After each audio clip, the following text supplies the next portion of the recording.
আর গায়ের রং যে কালো। তোর জন্য সেলফিটা নষ্ট হয়ে যাবে। তুই একটু পরে আয় দোস্ত। তোমার মেয়ে জানে না বাজারে বিষ পাওয়া যায়, খায় মরতে পারে না। তুমি আমাকে জন্ম দিয়ে পাপ করছো মা। তুই পড়াশোনা কইরা এমন একটা জায়গায় ওঠ যাতে তোর সামনে কেউ মাথা উঁচা করে দাঁড়াইতে না পারে। ম্যাথস হোমওয়ার্ক করেছিলেন? হ্যাঁ, ওটা আমি কালকে এসে দেখ। আপনি যদি একটু আপনার ভাইকে বলতেন আমাকে নিচ পর্যন্ত এগিয়ে দিয়ে আসতে। গলির মধ্যে কয়েকটা বখাটে ছেলে আড্ডা দেয়, তো ওদের সামনে আসলে একা একা হেঁটে যেতে একটু ভয় লাগে। উল্টো তো ওই ছেলেগুলোর তোমাকে দেখে ভয় লাগার কথা। আর গায়ের রং যে কালো। একলা চলো রে, যদি কেউ কথা না কয়, ওরে ওরে ও ভাগ যতই সাজগোজ করে না কেন, কালো কাক কখনো সাদা বক হতে পারে না। থাকে একটা সেলফি তুলে ওকে দোস্ত দাঁড়া, তোর জন্য সেলফিটা নষ্ট হয়ে যাবে। তুই একটু পরে আয় দোস্ত। সবাই যে ছেলেটা দেখতে আসবে সে নাকি আগেও একটা বিয়ে করছিল। হ্যাঁ তার বলে একটা ছেলেও আছে 6 বছরের। আছে তো। এমন একটা ব্যাটার সাথে কি আমাদের মেরে বিয়ে দিব? গায়ের রং দেখছো? পেটে থাকার সময় কি খাইছিলা? কয়লা খাইছিলা? তোর একটা কথা বলি, কানা ল্যাংলা লুলা যা পাবো তার লাগে তোমার মেয়ের বিয়ে দেবো, এটা আমার সাফ কথা। খুব গুণী একটা ভাইয়া। কিন্তু আপনার মেয়ের গায়ের রং যে কালো, আপনারা যদি খুশি হয়ে আমাকে একটা ব্যবসার লাইন ধরিয়ে দিতেন, তাহলে আমি ব্যবসা করতাম, টাকা ইনকাম করতাম, আপনাদের মেয়েও খুশি থাকতো। কালে কেউ ফিরে বাজারে যে বিষ পাওয়া যায় জানিস না? আপনি সব কি বলতেছেন?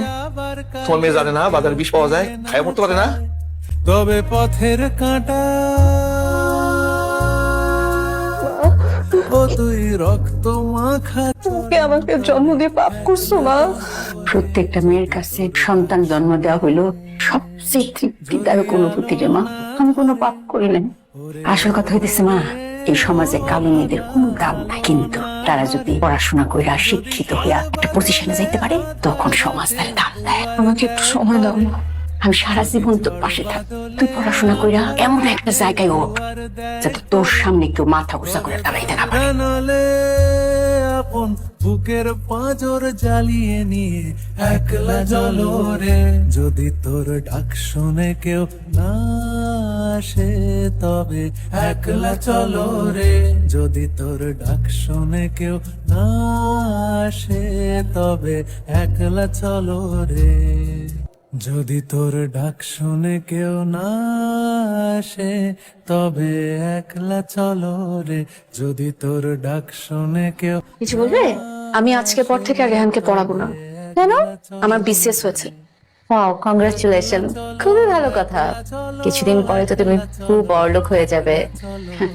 মেয়ের চাকরি হইব, এই জন্য আপনি বলতেছেন মেয়ের গতি হয়েছে না? আইজোর যা হাত মুখ ধুয়ে তাড়াতাড়ি আয়, হাত খাই। যদি তোর ডাক তোর জন্য একটা সুখবর আছে, ওই ছেলেটা তো রাজি হয়েছে। আসতে বলো আব্বা। এবার রাজি হলেন যে? রাজি হব না কেন? কারণ আমি বিসিএস ক্যাডার। রাইট, কিন্তু আমার গায়ের রং তো এখনো কালো। কালোই তো আলো, খুব ভালো। আমিও এই বিয়েতে রাজি। আমার শুধু একটা শর্ত আছে। বলেন, আমি বিয়ের পর চাকরিতে জয়েন করব না। কি বলেন আপনি? আপনার মাথা ঠিক আছে? আমি বিয়ের পর শুধু আমার স্বামী আর সন্তান নিয়ে। রাখেন তো আপনার স্বামী সন্তান, টাকা ইনকাম করলে স্বামী সন্তান অটোমেটিক আসবে। আমার সাফ কথা, আমি বিয়ের পর চাকরি করব না। আয়নায় কখনো নিজেকে দেখছেন?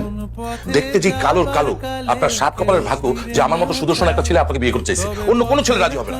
এটা কি স্যান্ডেল মারবো নাকি যাবেন? যাবো। মাখা চরণ তলে আপা, আমি তো আপনাকে বলেছিলাম যে আমি আর রেহানকে পড়াতে পারবো না। মা, উনি তো পড়ানোর কথা বলতে আসে নাই, তোর জন্য উনি একটা বিয়ের প্রস্তাব নিয়ে আসছে। ওনার নাকি একজন ভাই আছেন।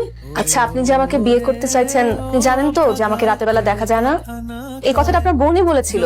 আমি এমন কাউকে বিয়ে করব না যে আমার চাকরির লোভে কিংবা আমার গায়ের রং বিবেচনা করে আমাকে বিয়ে করতে চায়। আমি এমন কাউকে বিয়ে করব যে আমাকে সম্মান দিয়ে, ভালোবাসা দিয়ে আগলে রাখবে। তবে পরাণ খুলে ও তুই